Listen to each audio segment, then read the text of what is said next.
20 जून 2023 को मथुरा के एक होटल से सुबह सुबह 3 साधु माथे पर चंदन का तिलक लगाए और कंधे पर साधुओं वाला झोला डाले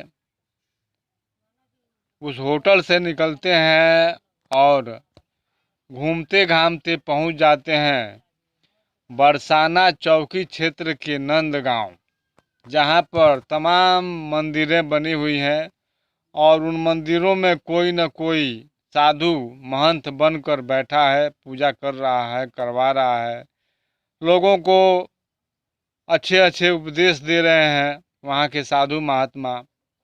और दिन रात वहाँ प्रवचन हो रहा है। और ये 3 जो साधु हैं होटल से सुबह सुबह जो निकले हैं 20 जून 2023 को, ये पहुंच जाते हैं कुंज कुटी आश्रम है नंदगांव में, बरसान चौकी क्षेत्र के नंदगांव में। कुंज कुटी आश्रम के जो महंत हैं बाबा गौरी गंगा दास, उनके कुटी पर आश्रम पर पहुंच जाते हैं।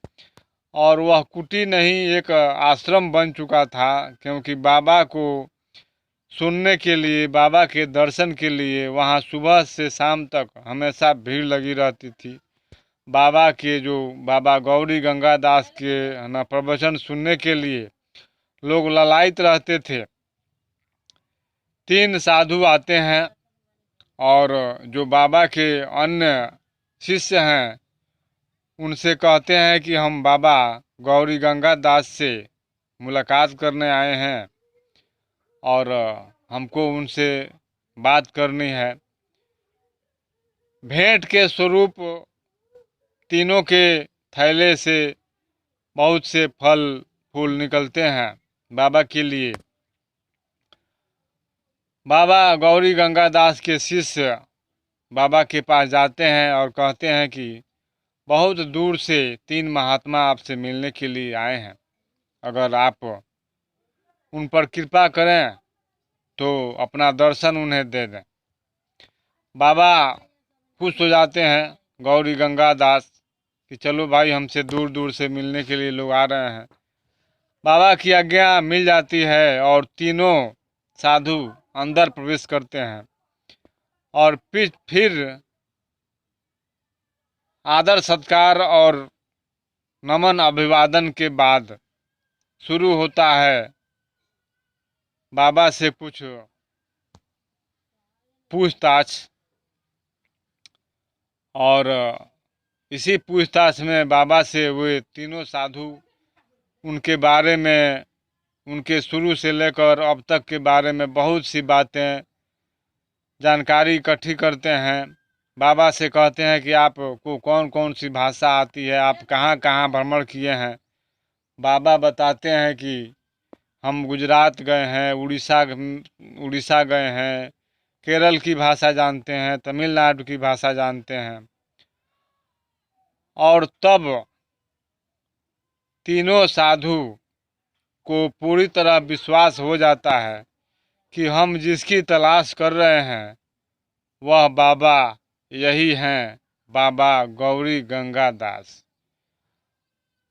और तब बरसाना चौकी इंचार्ज को फ़ोन किया जाता है कि साहब, हमें जिसकी तलाश थी वह इंसान मिल गया है, अब थोड़ी फोर्स की हमको ज़रूरत है, आप थोड़ा सा फोर्स भेज दीजिए, क्योंकि बाबा के पास उनके अनुयायी, उनके अनुचर, उनके शिष्य कुछ उनके ऊपर हाथ डालने पर कुछ अनहोनी हो सकती है, इसलिए हमें फोर्स की बहुत ज़रूरत है। बरसाना चौकी इंचार्ज फोर्स भेजते हैं और बाबा गौरी गंगा दास को उसी समय गिरफ्तार कर लिया जाता है। आखिर ये कौन थे 3 साधु जो साधु का वेश धारण करके और बाबा गौरी गंगा दास के हाथों में हथकड़ियाँ डालकर थाने ले आते हैं? आइए जानते हैं आज से 23 साल पहले की कहानी। यह घटना आज की नहीं है, आज केवल उस बाबा को गिरफ्तार किया गया है, लेकिन यह घटना है 23 साल 2001 की। 2001 3 सितंबर 2001 की घटना है यह। कौन था बाबा गौरी गंगादास, जो मथुरा में जाकर साधु बनकर रह रहा था और 23 वर्षों के बाद पुलिस डिपार्टमेंट ने 3 जवानों को साधु का भेष बनाकर भेजा और बाबा को गिरफ्तार कर लिया गया। आइए जानते हैं। पदम पांडा, राकेश पंडा, उड़ीसा का रहने वाला, उड़ीसा का गंजाम जिला है, उसके अंतर्गत एक बर्मापुरी इलाका, वहीं का रहने वाला था परम पांडा, अविवाहित कुमारा। वह जाता है सूरत काम करने के लिए, सूरत जाता है और उधना क्षेत्र में जाकर, सूरत के उधना क्षेत्र में जाकर चाय का ठेला लगाता है और भजिया भी बेचता है। और कुछ ही दिनों में शांति नगर सोसाइटी, जो उसका इलाका है वहाँ का, उसमें पदम भजिया वाले के नाम से बहुत मशहूर हो जाता है। और इसके यहाँ, यह जो जहाँ रहता है उसी के पास एक औरत, शादीशुदा औरत भी रहती है। उससे इसका घनिष्ठ संबंध हो जाता है और शारीरिक संबंध में वह संबंध बदल जाता है, दोनों में शारीरिक संबंध स्थापित हो जाता है। बहुत बढ़िया इन लोगों का संबंध चल रहा था, कोई रोक टोक नहीं, कोई डर नहीं। लेकिन एक दिन दोपहर को जब यह पदम पांडा उस औरत के पास जा रहा था, तो उसने देखा कि एक विजय नाम का लड़का उसके कमरे से निकल कर आ रहा था। अब पदम पांडा को पूरी तरह शक हो जाता है कि यह विजय जो है वह भी उस स्त्री के संपर्क में है जिस स्त्री के साथ उसका उठना बैठना और सोना है। अब पदम पांडा को विजय से ईर्ष्या होने लगती है। वह उसको बार बार समझाता है लेकिन विजय मानता नहीं है। वह पदम पांडा उस शादीशुदा महिला से को भी समझाना चाहता है, लेकिन वह कहती है कि विजय आता है और हमारे साथ ज़बरदस्ती करता है, मैं कुछ बोल नहीं पाती हूँ, शर्म के मारे या अपने इज्जत के मारे, और अपनी मनमानी करके वह चला जाता है। अब पदम पांडा सोचने लगता है कि यह विजय जो है बहुत ढीठ है, यह समझाने से नहीं समझेगा, इसका कोई दूसरा उपाय करना पड़ेगा। और तब पदम पांडा उर्फ राकेश पांडा विजय को सबक सिखाने के लिए उससे गहरी दोस्ती कर लेता है और एक दिन नदी के किनारे ले जाकर और उसको खूब शराब पिलाता है और कहता है कि ऐसा करते हैं कि हम दोनों आदमी उस औरत के पास अपना आधा आधा समय देंगे।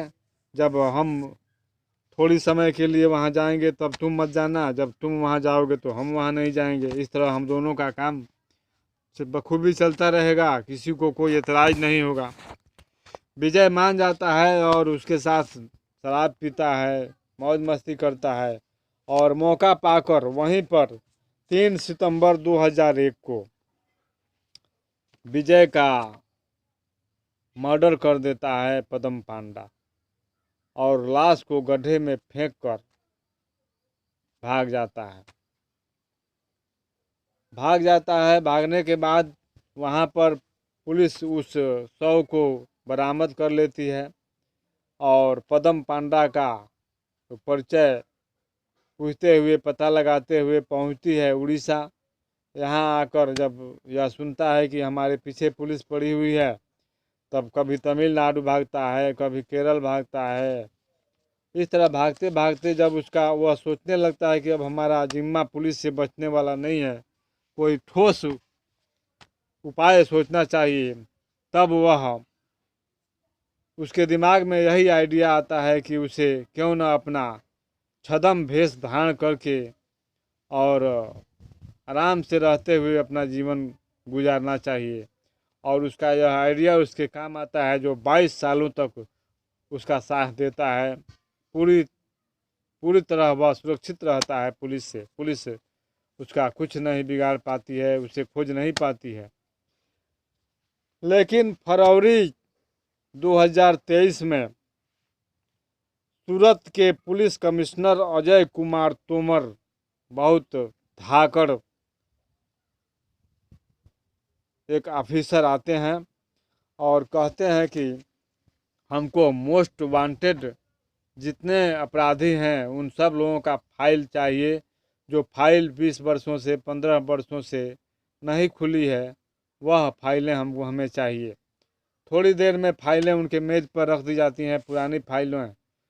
उन फाइलों में मोस्ट वांटेड यह पद्म पांडा का नाम आता है और अजय कुमार तोमर इसके लिए 3 पुलिस जवानों को आदेश देते हैं कि आप लोग जाइए, किसी भी तरह उस पद्म पांडा को हमारे पास लाइए गिरफ्तार करके।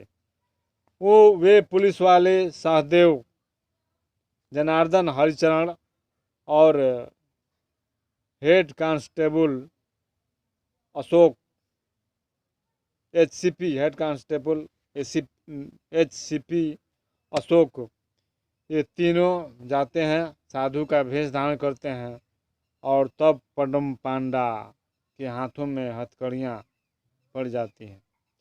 तो दोस्तों, गुनाह ज़्यादा दिन तक नहीं छुपता, कभी न कभी तो उजागर होता ही है और हत्यारा कभी न कभी कोई न कोई सबूत छोड़ ही देता है, जिससे पुलिस उस तक देर से ही सही पहुंच जाती है।